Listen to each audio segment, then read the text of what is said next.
But in the meantime, the urgent search for retired Air Force Major General Neil McCaslin continues in New Mexico. Local police and now the FBI vowing to investigate every tip, but stress they have found no clear signs of foul play in the 68-year-old's disappearance. McCaslin vanished from his Albuquerque home February 27th. Investigators say the avid runner and hiker left on foot around 11 a.m., leaving his phone and glasses behind. Police triggered a silver alert a few days later, setting off a massive search fanning out across nearby neighborhoods. And about a week after his disappearance, investigators finding a gray U.S. Air Force sweatshirt about a mile from his home, although they haven't confirmed if it belonged to him. NewsNation's Alex Capriello is live for us in Albuquerque. So, Alex, the sheriff provided some new information about that silver alert that first went out.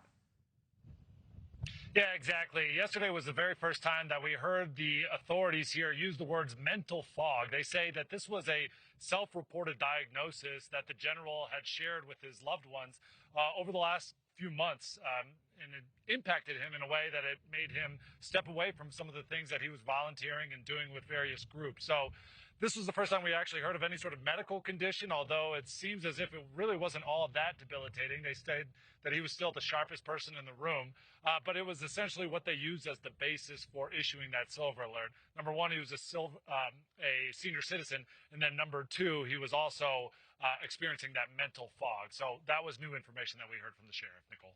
And Alex, where has the search efforts, where has that gone? What does it look like so far? Well, we know that he is an avid outdoorsman, and in particular, he likes hiking these foothills just to the east of his home, about a mile or so from it.